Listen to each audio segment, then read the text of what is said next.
नमस्कार, मैं धीरेन्द्र श्री अरविंदो सोसाइटी की तरफ से आप सबका इस लाइव वेबिनार पे हार्दिक स्वागत करता हूँ।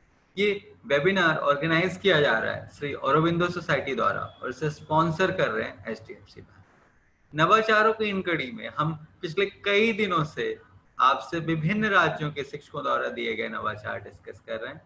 इसी नवाचार के डिस्कशन में जो नवाचार हम आपसे साझा कर रहे हैं, उन नवाचारों की प्रक्रिया में या उन नवाचारों के डिस्कशन या शेयरिंग या साझा करने की प्रक्रिया में हम जिस राज्य के इनोवेटिव आइडिया आपसे इस वक्त डिस्कस कर रहे हैं वो राज्य है गोवा।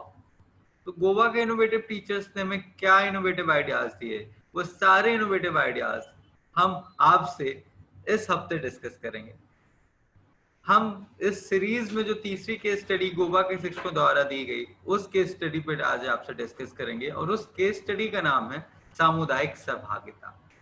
क्या है ये केस स्टडी, क्या है इसके अंतर्गत नवाचार, मैं बेशक आप सबसे डिस्कस करूंगा, पर उससे पहले मेरी एक रिक्वेस्ट है आपसे कि अगर आपके मन में कोई भी डाउट है, कोई भी क्वेश्चन, कोई भी क्वेरी, कोई भी कंफ्यूजन, कोई भी इशू है इस प्रोग्राम से संबंधित, एज इन ZIIEI प्रोग्राम से संबंधित, या फिर आपके मन में कोई क्वेश्चंस हैं इन नवाचारों से संबंधित, जो केस स्टडी या नवाचार में आज आपसे डिस्कस करूंगा उससे संबंधित, या फिर जैसे मैंने कहा ZIIEI या फिर शिक्षा में शून्य निवेश नवाचार प्रोग्राम से संबंधित, उदाहरण के तौर पे आप अपने आइडियाज हम तक कैसे भेजें, या फिर कैसे आपका चयन हो सकता है नेशनल लेवल पे इन इनोवेटिव आइडियाज के लिए, या फिर रिवॉर्ड एंड रिकॉग्निशन के लिए, या फिर शायद आपके मन में क्वेश्चन हो सकता है कि वो टर्म्स एंड कंडीशंस या नियम और शर्तें कौन सी हैं जिनको आप क्वालिफाई करते हैं तभी आपके नवाचार इन नवाचार पुस्तिका में छापे जाते हैं, प्रेषित किए जाते हैं।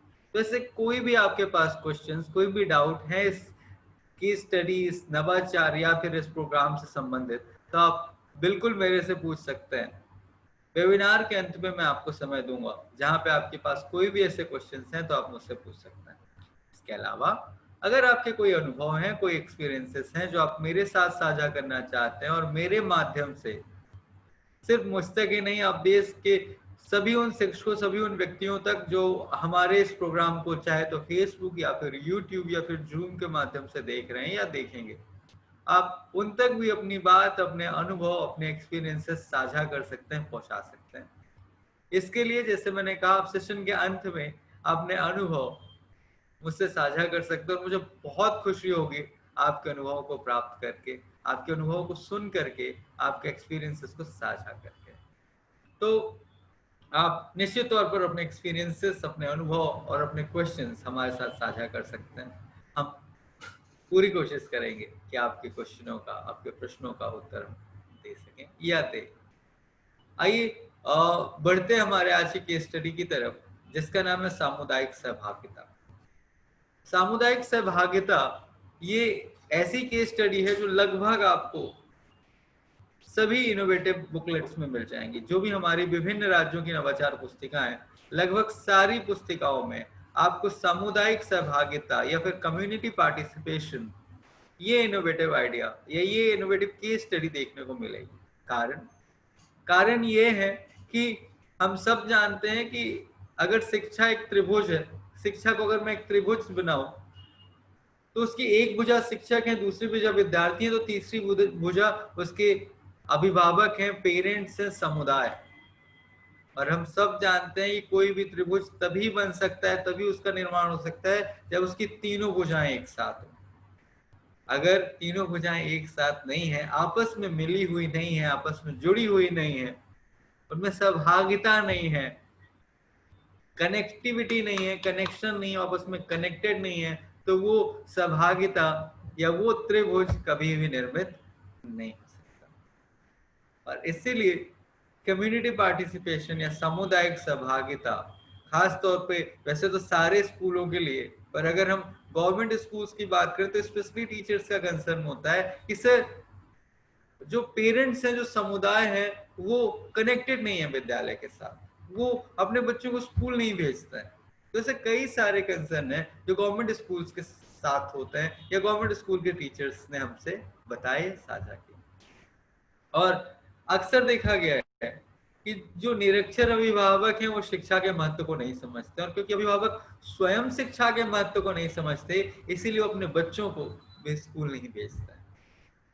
मैं रिपीट कर रहा हूं कि अक्सर देखा गया, मैंने नहीं कहा कि हमेशा देखा गया है, अक्सर देखा गया है कि निरक्षर अभिभावक शिक्षा के महत्व को समझ नहीं पाते, और क्योंकि अभिभावक स्वयं शिक्षा के महत्व को नहीं समझ पाते, इसीलिए वो अपने बच्चों को भी विद्यालय भेजने से कतराते हैं। तो टीचर ने कहा सर ऐसे कई सारे कंसर्न आते हैं जहां अभिभावक या समुदाय विद्यालय से जुड़ा हुआ नहीं। टीचर ने कहा कई बार मैं हम पेरेंट्स के यहाँ जाते हैं, उनसे कहते हैं स्कूल भेजिए, तो पेरेंट्स कहते हैं क्या करेगा स्कूल जाके, कौन सा कलेक्टर हो जाएगा, या फिर अगर मैं हिंदी स्पीकिंग स्टेट्स की बात करूं तो कौन सा लाट साहब बन जाएगा। तो टीचर ने कहा कि सर हमें तब एहसास हुआ कि अगर माता पिता, अगर बच्चों को स्कूल से जोड़ना है तो उनके माता पिताओं को, उनके अभिभावकों को भी विद्यालय से जोड़ना पड़ेगा, क्योंकि जब अभिभावक स्वयं विद्यालय से जुड़ जाएगा तो निश्चित तौर पे अपने बच्चों को स्कूल भेजने।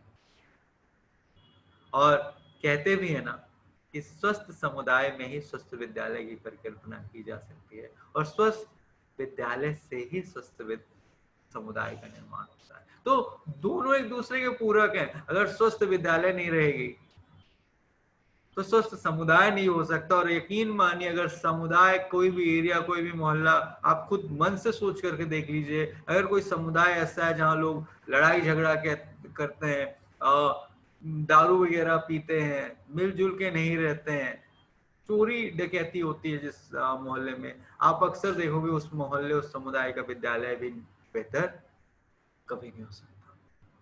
और अगर कहीं विद्यालय ऐसा जहां विद्यालय में पढ़ाई लिखाई नहीं हो रही है, विद्यार्थी और शिक्षक उतना पढ़ाई के लिए इंटरेस्टेड नहीं है, तो यकीन मानिए उस एरिया का, जो उस मोहल्ले का, या जो समुदाय है, वो भी कभी बेहतर नहीं होगा। इसलिए कहते हैं स्वस्थ विद्यालय में स्वस्थ समुदाय की परिकल्पना होती है, और स्वस्थ समुदाय से ही स्वस्थ विद्यालय की परिकल्पना की जा सकती है। और इसी थॉट के साथ कि समुदाय एक बहुत महत्वपूर्ण अंग है विद्यालय का, क्योंकि विद्यार्थी अपना ज्यादातर समय 5 से 6 घंटे मैक्सिमम अपने स्कूल में बिताता है, लेकिन उसके उपरांत का जो सारा वक्त है उसका अपने घर में, उसी समुदाय, उसी समाज के बीच गुजरता है, उन्हीं अभिभावकों के बीच गुजरता है। अगर अगर इस दौरान उसे वो शिक्षा नहीं मिली, या फिर समुदाय या माता पिता या अभिभावक शिक्षा के प्रति इंटरेस्टेड नहीं है, आकर्षित नहीं है, तो निश्चित तौर पे बच्चे की जो लर्निंग है वो प्रॉपर नहीं। तो आइए बढ़ते हैं हमारे पहले इनोवेटिव आइडिया की तरफ, जो हमारे गोवा के टीचर ने दिया। कौन कौन से टीचर्स थे जिन्होंने ये इनोवेटिव आइडियाज दिए इस केस स्टडी के अंतर्गत? आइए उन नवाचारों को और उन शिक्षकों को हम समझने का प्रयास करें। तो जो इनोवेटिव टीचर्स थे जिन्होंने इनोवेटिव आइडियाज दिए, मैं एक एक करके उनके नाम आपके सामने रख देता हूँ। पहले जो टीचर्स हैं जिन्होंने ये इनोवेटिव आइडियाज दिए वो हैं त्रुपति नायक मैम, जो कि रिवोना सेंगवन साउथ गोवा से हैं। प्रतिमा प्रभु गांवकर मैम है, जो कि महालवाड़ा साउथ गोवा से हैं। इसके अतिरिक्त अनुजा नायक मैम है, जो कि बिचोलिम नॉर्थ गोवा से हैं। उसके अलावा सुस्मिता पी फड़ते मैम है, जो कि मंकुसिम बिचोलिम नॉर्थ गोवा से हैं। इसके अतिरिक्त आरती अशोक कोलंबकर मैम है, जो कि साउथ गोवा से हैं। फिर निष्ठा विशाल भंडारी मैम है, जो कि बारडेज नॉर्थ गोवा से हैं। और इसके अलावा सिद्धाली सुरवेज मैम है, जो कि बारडेज नॉर्थ गोवा से हैं। तो ये वो टीचर हैं जिन्होंने इनोवेटिव आइडियाज दिए। क्या इनोवेटिव आइडियाज दिए इन टीचर्स ने सामुदायिक सहभागिता के स्टडी के अंतर्गत? आइए एक एक करके उन सारे नवाचारों को हम समझने का प्रयास करते हैं। तो पहला इनोवेटिव आइडिया जो टीचर ने दिया वो है एंगेजिंग पेटीएम या एंगेजिंग पीटीएम, या पीटीएम या पेरेंट टीचर जो मीटिंग होती है उसमें किस तरीके से पेरेंट को इन्वॉल्व किया जा सकता है। हमारे कई सारे टीचर्स का कहना है कि सर कई बार होता क्या है कि हम बच्चों को बताते हैं, उनकी डायरी में, कॉपी में लिख करके भी देते हैं कि इस तारीख को पेरेंट टीचर मीटिंग है, शिक्षक अभिभावक बैठक है, और इस शिक्षक अभिभावक बैठक में आपको सम्मिलित होना है, लेकिन उसके बावजूद भी पेरेंट्स शामिल नहीं होते हैं या अभिभावक नहीं आता है। टीचर ने कहा सर जब अभिभावक विद्यालय ही नहीं आएगा तो उसे पता कैसे चलेगा कि उनके बच्चे किस तरीके से परफॉर्म कर रहे हैं, बच्चा क्या सीख रहा है, बच्चा किस विषय में बेहतर कर रहा है, किस विषय में उसे और बेहतर करने की आवश्यकता है। ये तो तभी पता चलेगा जब अभिभावक विद्यालय आ रहे हैं, जब वो पेरेंट टीचर मीटिंग में जो शिक्षक अभिभावक बैठक होती है उसमें आ रहे हैं। लेकिन अभिभावक क्योंकि शिक्षा के महत्व को कई बार नहीं समझते तो विद्यालय नहीं आते हैं। उन्होंने कहा सर इसके लिए हमने क्या किया, हमने सोचा कि ऐसे कौन से तरीके हैं जिनको निकाला जाए और बनाया जाए जिससे अभिभावक को भी विद्यालय में लाया जा सके। पहला तो जैसा मैंने कहा कि अभिभावक स्वयं ही नहीं आते। दूसरा, कई बार बच्चे इस डर से कि अगर अभिभावक और शिक्षक दोनों एक साथ मिले तो पक्का मेरी शिकायत होगी और घर में मेरी पिटाई होगी। तो इस कारण से बच्चे कई बार अपने पेरेंट्स को ये नहीं बताते हैं कि इस दिन पेरेंट टीचर मीटिंग है। टीचर ने कहा सर हमने सोचा ऐसा कौन सा तरीका निकाला जाए जिससे इन्वॉल्वमेंट हो सके पेरेंट्स के स्कूल पे। पेरेंट्स टीचर मीटिंग है जो वो सिर्फ एक ऐसा माध्यम ना बने जहां पे किसी को ये रहे कि मेरे बच्चों की शिकायत होगी या बच्चों को डर रहे कि मेरी शिकायत होगी, बल्कि वो एक ऐसा माध्यम बने, ऐसा मीडियम बने, ऐसा प्लेटफॉर्म बने जहां पे सिर्फ इन बातों पे डिस्कशन ही ना हो, इसके अलावा भी एक ऐसा कुछ प्लेटफॉर्म, कुछ ऐसा तरीका निकाला जा सके जिससे इन्वॉल्वमेंट हो सके पेरेंट्स का, अभिभावकों का, और कुछ मनोरंजक कार्यक्रम हो सके जिसमें इन्वॉल्व हो सके बच्चा और उसके अभिभावक दोनों। और इसी के तहत टीचर ने कहा कि सर मैंने जो पेरेंट टीचर मीटिंग हमने बुलाई, अभिभावक शिक्षक बैठक जो हम बुलाते हैं, उसमें हमने क्या किया, उससे पहले ही बच्चों को सारी बातें बता दी कि अब जो पेरेंट टीचर मीटिंग होने वाली है, जो अभिभावक शिक्षक बैठक होने वाली है, उसमें आप सबको अपने मम्मी पापा को या अपने कम से कम एक अभिभावक को बुला करके लाना है, क्योंकि इस बार सिर्फ पेरेंट टीचर मीटिंग ही नहीं होगी, हम बहुत सारी दूसरी भी मनोरंजक गतिविधि कर रहे होंगे। जैसे रंगोली मेकिंग को कंपटीशन हो सकता है, कबाड़ से जुगाड़ यादी या फिर कबाड़ से कुछ बेहतर चीज बनाना, जिसको मैंने कहा कबाड़ से जुगाड़, ऐसे कुछ इनोवेटिव या कुछ बेहतर मनोरंजक कार्यक्रम हो सकते हैं। इसके अलावा कुछ खेल कूद वाली स्पर्धाएं हो सकती हैं। इसके अतिरिक्त जो बुजुर्ग हैं उनका भी सम्मान किया जाए, जैसे दादा दादी नाना नानी सम्मान समारोह हो सकता है। कुछ ऐसा भी किया जा सकता है जिसमें जो अभिभावक हैं जो इतना कुछ करते हैं अपने बच्चों के लिए, उनके भी सम्मान के लिए एक सम्मान दिवस उसी पेरेंट टीचर मीटिंग के दिन मनाया जा सकता है। इसके अतिरिक्त वृक्षारोपण या पौधारोपण की गतिविधि को भी किया जा सकता है, जिसमें अभिभावक और बच्चे साथ मिलकर के पौधारोपण करें। तो ऐसे कई सारी गतिविधियां हैं जो पेरेंट टीचर मीटिंग के दिन कराई जाती हैं। उदाहरण के तौर पे अब कैसे क्रियान्वयन होगा, आइए थोड़ा सा इसको समझने का प्रयास करते हैं। उदाहरण के तौर पे जैसे मैंने कहा कि हमने कहा रंगोली मेकिंग, तो टीचर ने बच्चों को बोला कि आपकी पेरेंट टीचर मीटिंग इस शनिवार को होने वाली है और उसमें हम कई सारे कंपटीशन, उदाहरण के तौर पर रंगोली मेकिंग कार्यक्रम होगा, जिसमें आपको और आपके पेरेंट को एक टीम के रूप में काम करना है और आप लोगों के पेरेंट्स और आपके बीच में कंपटीशन होगा। अब जिन बच्चों के अभिभावक आए उन बच्चों के साथ अलग अलग अभिभावकों की और बच्चों की टीम बना देगी। मतलब एक बच्चा राहुल तो उसके मम्मी पापा, दूसरा बच्चा सुमित तो उसके मम्मी पापा, और इस तरीके से। अब रंगोली मेकिंग कंपटीशन होता है जिसमें टाइम दिया जाता है, उदाहरण के तौर पे आधे घंटे का टाइम दिया गया और ये बोला गया कि आधे घंटे में आपको रंगोली बनानी। अब आप स्वयं सोचिए कि जब पेरेंट और बच्चे मिल करके रंगोली बना रहे हैं तो ऑब्वियसली उनका बॉन्ड जो है वो स्ट्रांग होगा, पहला। दूसरा, अब उनका इंटरेस्ट विद्यालय के प्रति बढ़ेगा, एक हेल्दी कंपटीशन डेवलप होता है। और ये कंपटीशन सिर्फ रंगोली कंपटीशन तक ही सीमित नहीं है, ये कंपटीशन आगे भी जाएगा, ये हेल्दी कंपटीशन आगे भी जाएगा। अब वो कंपटीशन बच्चों की पढ़ाई लिखाई को लेकर के भी होगा। कि मेरा बच्चा भी पढ़े, मेरा बच्चा बेहतर करे, उनके बच्चे कितने मार्क्स हैं तो मेरे बच्चा और बेहतर करे। तो इसे हेल्दी कंपटीशन के रूप में पेरेंट्स के मन में भी ये भावना आएगी। और जब पेरेंट्स खुद भी हारेंगे या जीतेंगे तो वो भी इस बात को समझेंगे कि बच्चे भी इसी तरीके से प्रयास कर सकते हैं। प्रयास करना उनके हाथ में होता है, क्योंकि कई बार ऐसा होता है कि पेरेंट्स जब कंपेयर करने लगते हैं बच्चों को आपस में, तो वो ये बर्दाश्त नहीं कर पाते कि हमारा बच्चा किसी और के बच्चे से कमजोर कैसे है या कम मार्क्स कैसे ला सकता है। पर जब रंगोली कंपटीशन होता है, खुद हारते और जीतते हैं, तो उन्हें इस बात का भी एहसास होता है कि सिर्फ मेहनत करना हमारे हाथ में, हम बेहतर से बेहतर परिणाम के लिए कोशिश कर सकते हैं, लेकिन रिजल्ट पे हमारा हक नहीं होता। तो ये जो हेल्दी कंपटीशन की भावना होती है वो टीचर्स और बच्चों और पेरेंट्स सबके मन में जागृत होती है।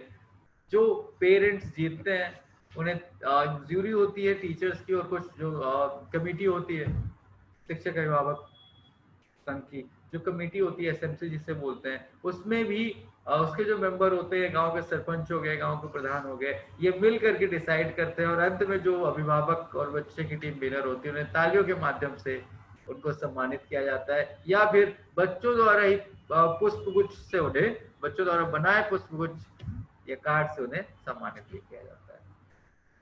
तो रंगोली कंपटीशन हो गया। Similarly waste of waste, parents को कुछ वेस्ट दे दिया जाता है, फॉर एग्जांपल बॉटल हो गई, खाली पेंट के डिब्बे हो गए इत्यादि, और उन्हें बोला जाता है कि आप इसमें से जो भी बेहतर बना सकते हैं वो कलाकृति आप बना सकते हैं, और उसको आपके नाम से विद्यालय में रखा जाएगा सजा करके।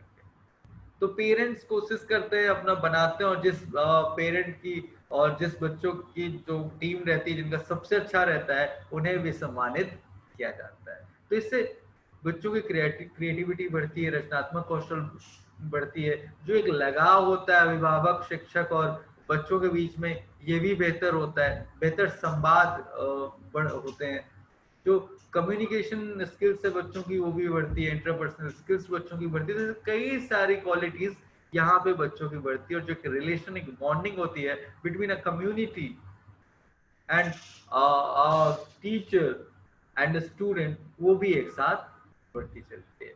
इसके अलावा हम gratitude day for grand parents या सीनियर सिटीजन कर सकते हैं, मतलब कृतज्ञता व्यक्त कर सकते हैं हम हमारे जो भी बुजुर्ग हैं उनके प्रति। तो अगली पीटीएम में ऐसा ही डिसाइड कर सकते हैं कि बच्चे अपने अभिभावकों के साथ तो आए, साथ ही साथ अपने दादा दादी या नाना नानी के साथ भी आए, और इन जो बुजुर्ग आते हैं इनका सम्मान भी किया जाता है। इन्हें बच्चों द्वारा एक कार्ड आदि के माध्यम से, पुष्प गुच्छ, या फिर जो कबाड़ से बच्चे जो कलाकृतियां बनाते हैं उनके माध्यम से इनको सम्मानित किया जाता है, और साथ ही साथ इन बुजुर्गों से अपने अनुभव साझा करने के लिए कि विद्यार्थी क्यों मेहनत करें, किस प्रकार मेहनत करें, पढ़ाई कैसी करनी चाहिए इत्यादि, ये सारी बातें, या फिर कोई प्रेरणादायक कहानियों का वर्णन भी इन बुजुर्गों द्वारा किया जाता है। इससे फायदा ये होता है कि बुजुर्ग भी अपने आप में बेहतर महसूस करते हैं। कई बार ऐसा होता है कि इन्हें साइड लाइन कर दिया जाता है, बहुत महत्व नहीं दिया जाता, तो इनके अंदर भी वो इम्पोर्टेंस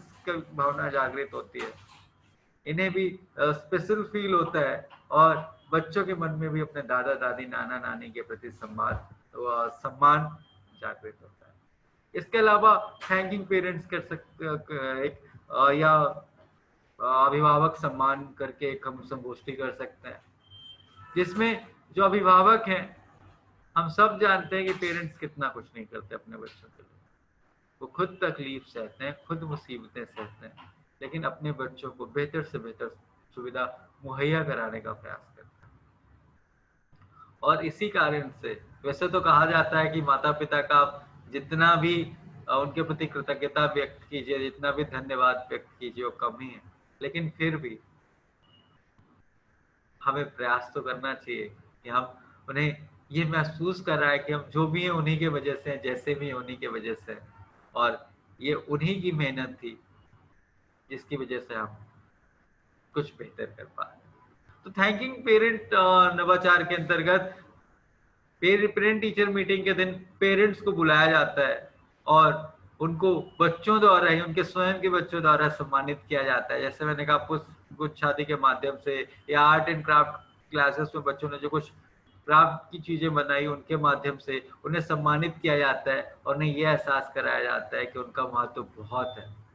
और अगर बच्चे का भविष्य बेहतर बनना है तो वो अभिभावक ही हैं जो बच्चे का बेहतर भविष्य बनाने में अपनी भूमिका मुख्य रूप से निभा सकते हैं। तो अब यहाँ पे ऐसे अभिभावक जो कई बार ऐसा होता है कि बच्चों को एजुकेशन को लेकर के शिक्षा के लिए जागरूक नहीं है, जब उनका सम्मान करते हुए शिक्षक ये बात भी बताते हैं कि पढ़ाई कितनी आवश्यक है और बच्चे का भविष्य अगर बेहतर करना है तो उसे शिक्षा देनी पड़ेगी और ये अभिभावक ही हैं जिसमें महत्वपूर्ण भूमिका अदा कर सकते हैं, अपने बच्चों की पढ़ाई लिखाई में ध्यान दे सकते हैं, उन्हें रेगुलर विद्यालय भेज सकते हैं। तो अभिभावक स्वयं भी इस बात को महसूस करता है कि हाँ, मुझे भी अब अपने बच्चे को स्कूल भेजना है, टाइम से प्रॉपरली स्कूल भेजना है इत्यादि। इसके अलावा हम समुदाय में रहते हैं तो समुदाय में हमारे साथ साथ जो पेड़ पौधे रहते हैं इनकी भी रख रखाव की जिम्मेदारी हम सबकी बनती है। और बच्चों के मन में अगर बचपन से ही वातावरण के प्रति, प्रकृति के प्रति जिम्मेदारी का एहसास करा दिया जाए तो निश्चित तौर पर वो एक बेहतर और जागरूक नागरिक बनता है। तो शिक्षक अभिभावकों के साथ मिलकर बच्चों के साथ प्लांटेशन ड्राइव भी करते हैं, जिसमें बच्चों से और अभिभावकों को मिल करके वृक्षारोपण या पौधारोपण करते हैं। ये इस तरीके से भी किया जा सकता है कि पेरेंट टीचर मीटिंग के दौरान ही उस महीने जिन जिन बच्चों का जन्मदिन होता है उनके अभिभावकों द्वारा बच्चे और अभिभावक मिल करके एक पौधारोपण करते हैं और बच्चे को उसकी जिम्मेदारी होती है। टीचर से समझाते हैं, फॉर एग्जाम्पल राहुल, ये तुम्हारा पौधा है, इसे जो नाम तुम देना चाहो दे सकते हो, लेकिन ध्यान रखना इसके रख रखाव की जिम्मेदारी भी तुम्हारी है और इसको बराबर पानी देते रहना और जब तुम्हारा अगले साल जन्मदिन होगा तो इस पौधे का भी हम जन्मदिन मनाएंगे। तो वो बच्चा जो पौधे उखाड़ फेंका करता था, अब वो बच्चा अपने पौधे की देख रेख करेगा और उससे दूसरे पौधों से भी वही लगाव महसूस होने लग जाएगा। तो इस तरीके से अभिभावक और शिक्षक को हम शिक्षक अभिभावक बैठक की मीटिंग के दौरान ही अभिभावकों को विद्यालय से कनेक्ट किया जा सकता है, जोड़ा जा सकता है। उन्हें ये महसूस कराया जा सकता है कि विद्यालय उनके और उनके बच्चे के बेहतरीकरण के लिए ही होता है और उन्हें अगर अपने बच्चे का बेहतर भविष्य बनाना है तो निश्चित तौर पर उन्हें अपने बच्चे को विद्यालय भेजना पड़ेगा। आइए बढ़ते हमारे दूसरे इनोवेटिव आइडिया की तरफ, जिसका नाम है poster making and awareness drives.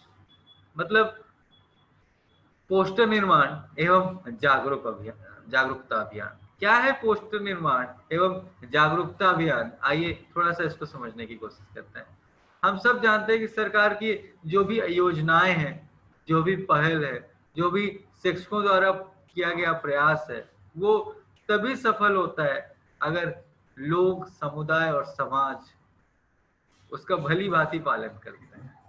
अन्यथा अगर समुदाय, लोग या समाज किसी भी योजना का पालन नहीं करते हो, किसी भी पहल का पालन नहीं करते हो, तो भले ही कितना भी प्रयास करे सरकार या कितना भी प्रयास करें शिक्षक, वो उस प्रकार से सफलता प्राप्त नहीं कर सकते। इसीलिए अभिभावकों का जागरूक होना नितांत आवश्यक है एक बेहतर समाज के लिए।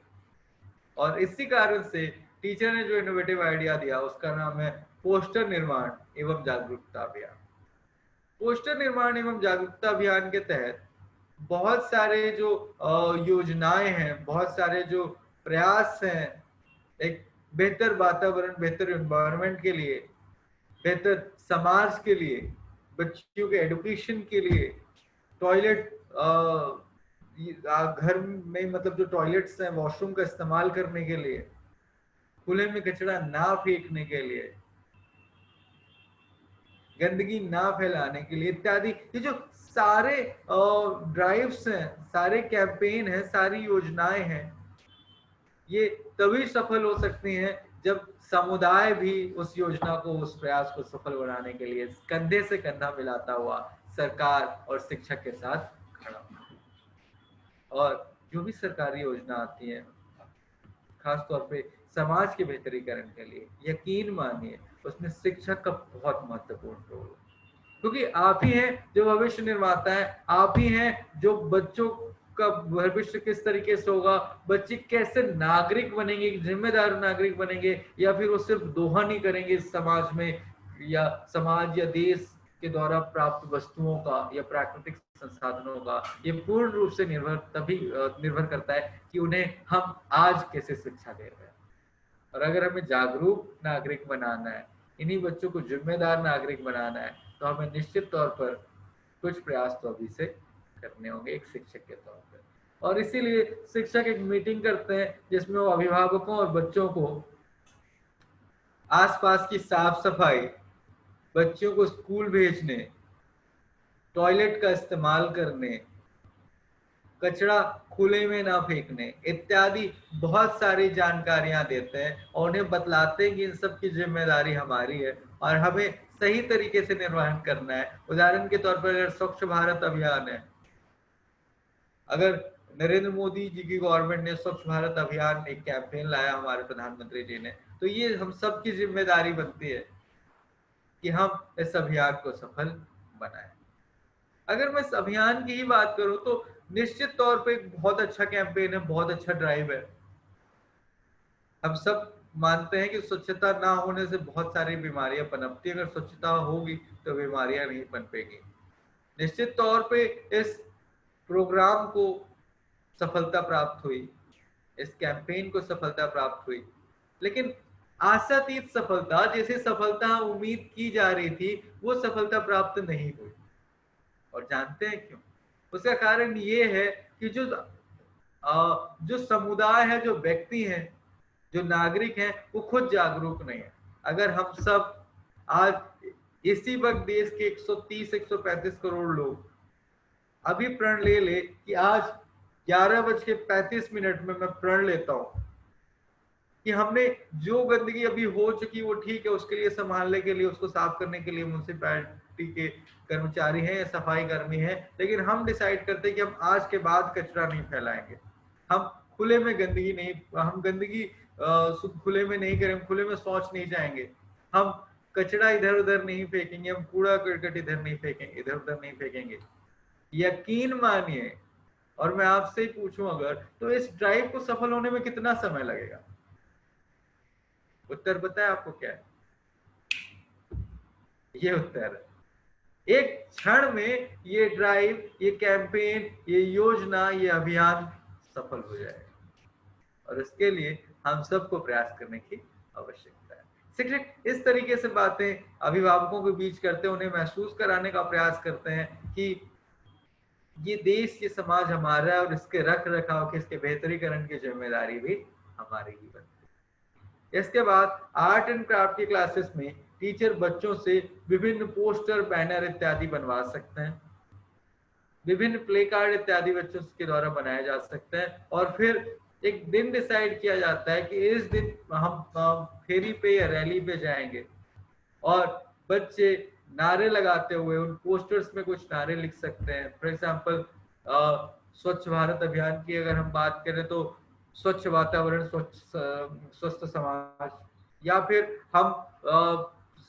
हम प्रण लेते हैं कि हम एक बेहतर समुदाय और स्वच्छ समाज की परिकल्पना करेंगे और स्वच्छ समाज का निर्माण करेंगे, या फिर मेरा समाज मेरी जिम्मेदारी, या फिर खुले में ना फेंके कूड़ा कचरा इत्यादि अलग अलग बच्चे पोस्टर्स लेकर के इस रैली में शामिल होते हैं। और गांव भर के लोगों को, समुदाय को भी बोला जाता है कि वो भी इस रैली में शामिल हो।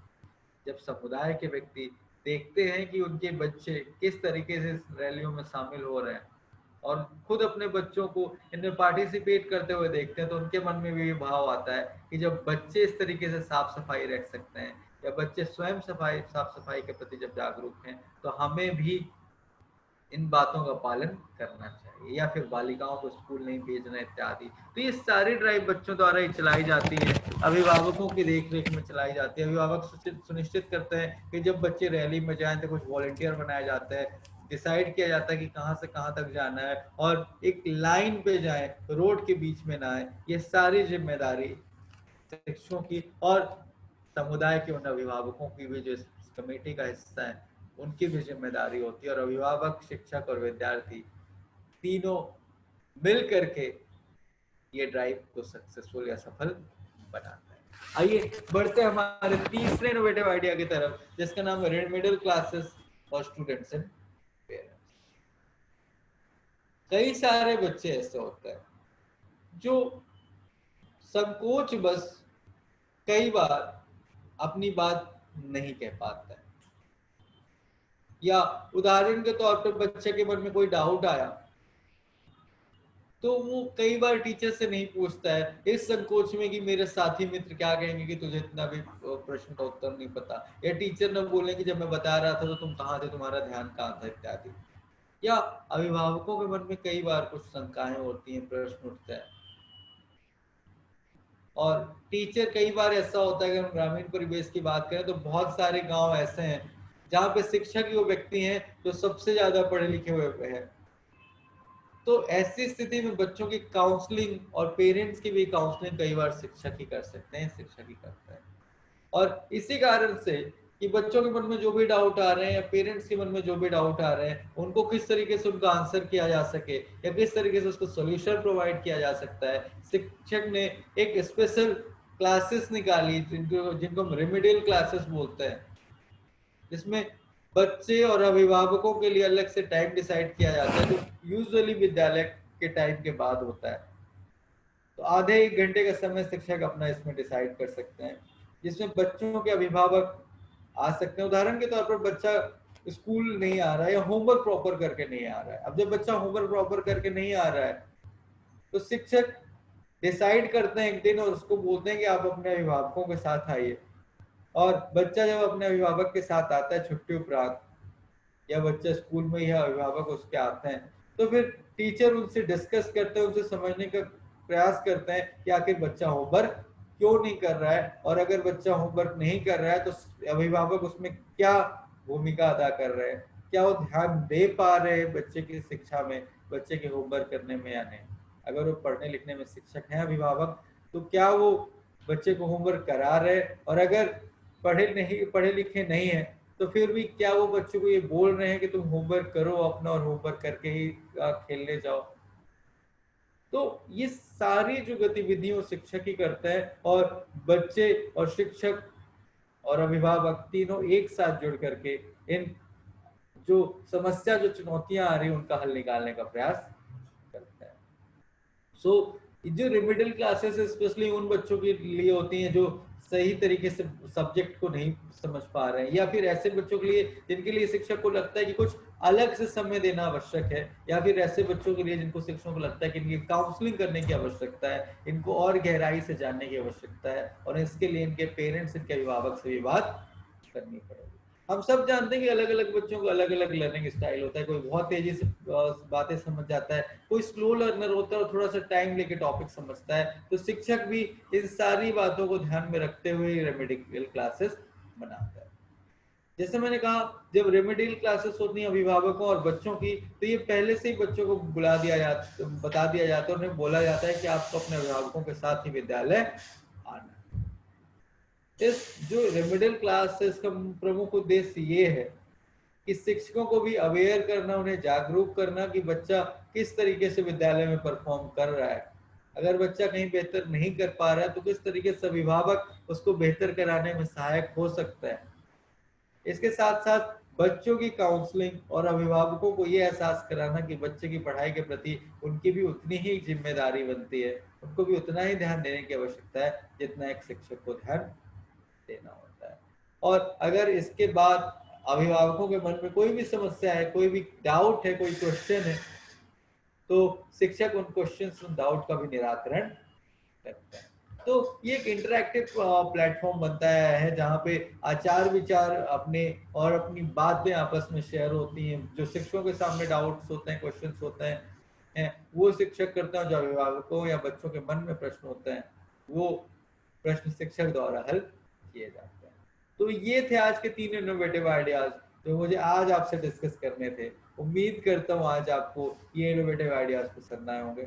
अगर आपके मन में कोई क्वेश्चन, कोई डाउट, कोई क्वेरी है इस इनोवेटिव आइडिया, इन इनोवेटिव आइडियाज या इस केस स्टडी या इस प्रोग्राम से संबंधित, या फिर अगर आपके कोई अनुभव है जो आप मेरे साथ और मेरे माध्यम से देश भर के सभी शिक्षकों के साथ या जो भी व्यक्ति हमसे जुड़े हुए उनके साथ साझा करना चाहते हैं, तो मैं आपका स्वागत करता हूँ। आप निश्चित तौर पे अपने प्रश्न मुझसे पूछ सकते हैं या फिर अपने अनुभव मेरे साथ साझा कर सकते हेलो सर, नमस्कार। हैं। नमस्कार मैम। मैं प्रफुल्ला मैडम बात कर रही हूँ सर। नमस्कार सर प्रफुल्ल मैम, बताइए। सर स्कूल के व्यतिरिक्त मैं बोले तो सोशल सामाजिक इसमें मैं ज्यादा बोले तो बच्चा और बाहर भी बोले तो सामाजिक सेवा ज्यादा करती हूँ। इसी तरीके से मुझे कुछ शेयर करना था। सो मैंने कुछ फोटो वीटो ऐसा सर मैं कुछ खिंचवा कर नहीं रखती और ज्यादा से पोस्ट भी नहीं करती। एक ही है तो मैंने एक सोचा सर, समझो ऐसा बहुत गरीब जितना मैं जहाँ पे सिखाती हूँ बहुत रिमोट एरिया में ही मैंने आज तक काम किया।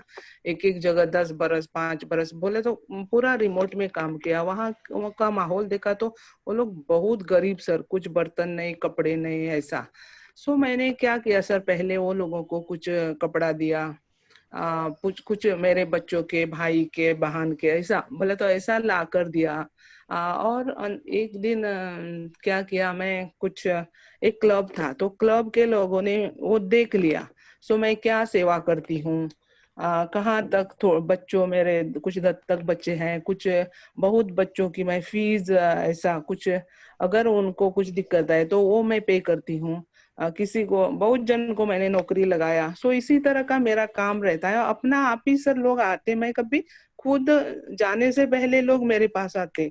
कुछ औरतें हैं, बूढ़ी औरतें हैं, उनको एक दो बार गिर गई, कुछ घर में कुछ बोले तो हड्डी टूट कर रही तो भी कोई नहीं देखता। ऐसी औरतों को मैंने सर दवाखाने में लिया, एक्सरे करवाया, कुछ आज तक खड़ा किया उनको, ऐसा। इसी तरह का मेरा सोशल रहता है काम। और मैंने वो क्लब ने मेरा देखा और क्लब मुझे क्या बोले, देख टीचर वो आइडिया मुझे बहुत अच्छी लगी। हम क्या करें, आप वो क्लब के मार्फत ऐसा, मैं अब खुद मेरी तरफ से अकेली कर रही थी, किधर फोटो गिटो ऐसा कुछ नहीं। वो लोग जाकर वो क्लब वालों को बोले तो क्लब के प्रेसिडेंट वो लोग मेरे पास आए। वो बोले टीचर आपके आइडिया हमें बहुत है, हमें थोड़ी मदद चाहिए। और ऐसा करके सर क्या किया, पूरा बर्तन ऐसा बोला तो एक्स्ट्रा, समझो एक कप सेट है, समझो एक रखना, बाकी दो तीन सेट है अलग अलग। चलो किसी के काम आ जाए, किसी को कुछ ही नहीं है उनको दिया जाए। इस तरफ कपड़े, समझो बच्चों का भी अगर नया है तो नया भी लेने का। किसी को समझो कपड़ा ही नहीं है कुछ फंक्शन के लिए, कॉलेज पढ़ने जाने के लिए, तो कुछ कपड़ा खरीदना। इस तरफ जो किया था वो लोगों को बहुत पसंद आया और वो लोगों ने सर ऐसा करके मुझे बोला, हम एक 4-5 दिन ऐसा हम बोले तो उनका जो ऑफिस था वो ऑफिस में कपड़ा रखेंगे और पूरे जितनी रिमोट एरिया है नजदीक का हमारे तालुके में, हम सब लोगों को पेपर के माध्यम से नहीं तो ऐसा संदेशा भिजवा कर उनको बुलाएंगे। और ये सब जिसको मांगता उनको उन्हें लेने दो। उन थोड़ों को सर बुरा लगता, मैं कैसे लाऊं ये पुराना कपड़ा, लेकिन पूरा पूरा एकदम खराब कपड़ा नहीं सर, अच्छा वाला कपड़ा वो भी उनको नहीं है सर। और पहले हमारे इधर माइन पे सब चलता था, अभी माइन तो बंद हो गई। और सब बाहर वाले जो लोग आते थे, बिहार राजस्थान, वो राज्य के, तो ये लोगों को सर ज्यादा जरूरी। और वो बिहार वाले ज्यादा सर पोल्ट्री फार्मिंग रहता है फादर का, वो फादर का उधर काम करते थे। तो कुछ खाली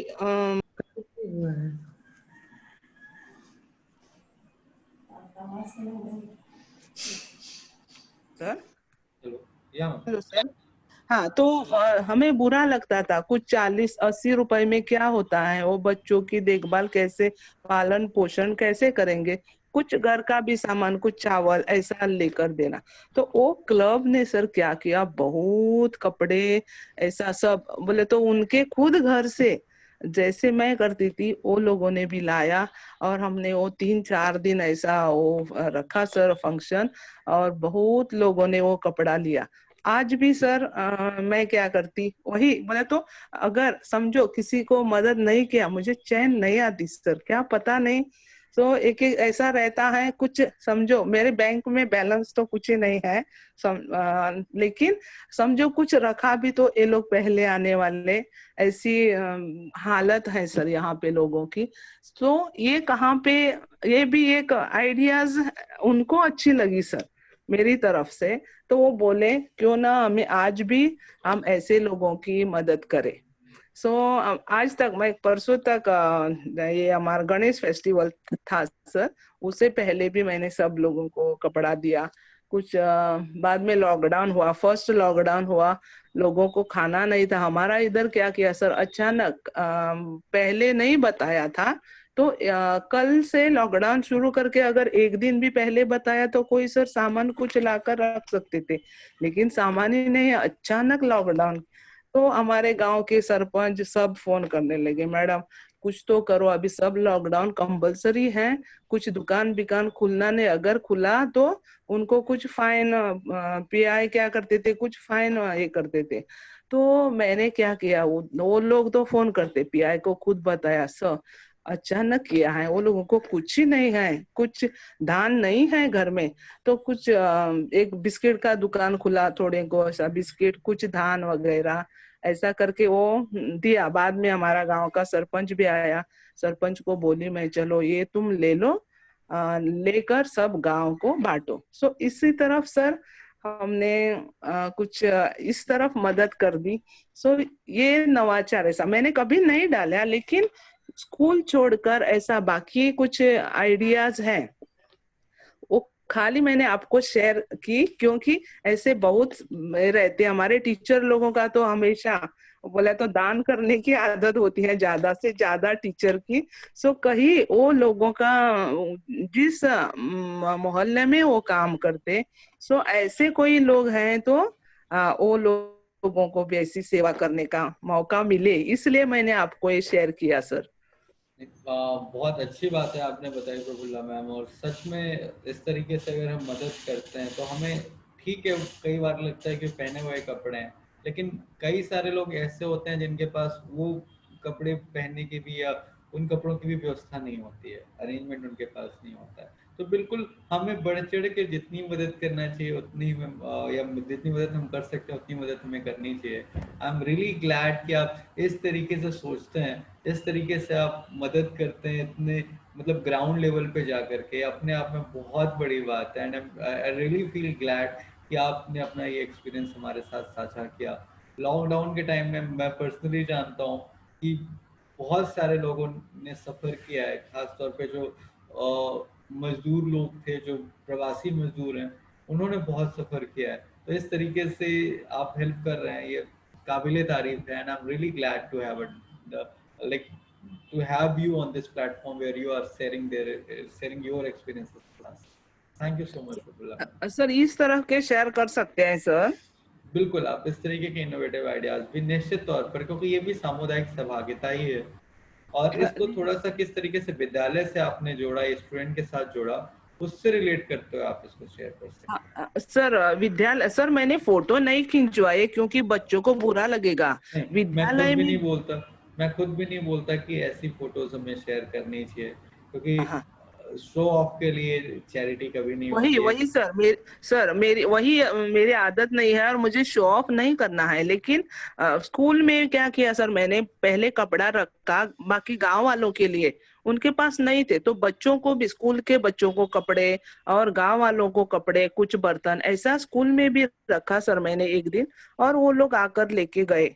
तो कुछ कैसे लिखवाऊं सर, अगर लिखना है, नहीं तो बस मुझे कुछ लिखना नहीं है सर, कुछ ये करना नहीं, खाली टीचर लोगों को ये आइडिया मिल गई, बस वही से मैं धन्य हूँ सर।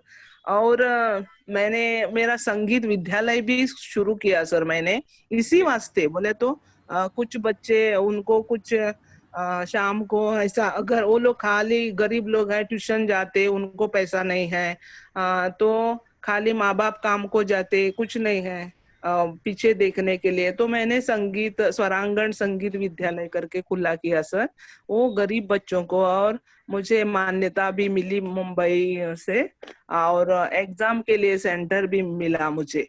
सो हर एक ना दूसरी तरीकों से मैं बच्चों को मदद कर रही हूँ। और जो थोड़ा थोड़ा बच्चा है कॉलेज तक पढ़ाया मैंने खुद मेरे पैसों से, कुछ काम को लगाया, आज भी वो अच्छे ऊंचे पद पर हैं। तो मुझे वही खुशी है सर। ये धन्यवाद आप सर, मुझे आपको शेयर करने मिला आपके पास। Thank you so much Prafulla ma'am, और अपने आप में बहुत बड़ा अचीवमेंट है, और मेरी तरफ से आपके स्वरांगण संगीत विद्यालय को हार्दिक शुभकामनाएं। और मैं उम्मीद करता हूँ इसी तरीके से आप निरंतर प्रयत्न करती रहेंगे, और जो भी बच्चे हैं आपके समुदाय के, उनको हाँ सर। बेहतर भविष्य के लिए आप प्रयास करते रहेंगे। Thank you sir so much ma'am. हाँ, और धन्यवाद आप सर। अपना इनोवेटिव आप आइडिया भी आप इसको लिख करके, जैसे मैंने कहा, JEDI के वेबसाइट पे हाँ सबमिट हाँ कर सकते हैं। हाँ, ये आइडिया सबमिट करूँ सर? बिल्कुल बिल्कुल, आप इसको सबमिट कर सकते हैं। अच्छा सर, अच्छा, बहुत शुक्रिया sir. Thank you so much Prafulla ma'am, thank you, it was pleasure talking to you. Yeah thank you. इसके अतिरिक्त कोई शिक्षक अपने अनुभव हमारे साथ साझा करना चाहते हैं, कोई प्रश्न है तो निश्चित तौर पर हमसे पूछ सकते हैं। मुझे इस लाइव वेबिनार पे सुनने के लिए, चाहे आप हमसे फेसबुक के माध्यम से जुड़े हों या जूम पे या फिर यूट्यूब पे हमें देख रहे हो, उसके लिए मैं आपका तहे दिल से आभार व्यक्त करता हूँ। और उम्मीद करता हूँ कि जब हम अपने विद्यालय जा रहे होंगे, जब विद्यार्थी स्कूल आ रहे होंगे, तो हम इन नवाचारों में से कम एक नवाचार तो अवश्य रूप से अपने विद्यालय में क्रियान्वित कर रहे हैं। इसी उम्मीद के साथ मैं धीरेन्द्र आज आपसे विदा लेता हूँ। कल मुलाकात करेंगे किसी दूसरी केस स्टडी, किसी दूसरे नवाचार के साथ। तब तक के लिए अपना ख्याल रखिएगा। नमस्कार।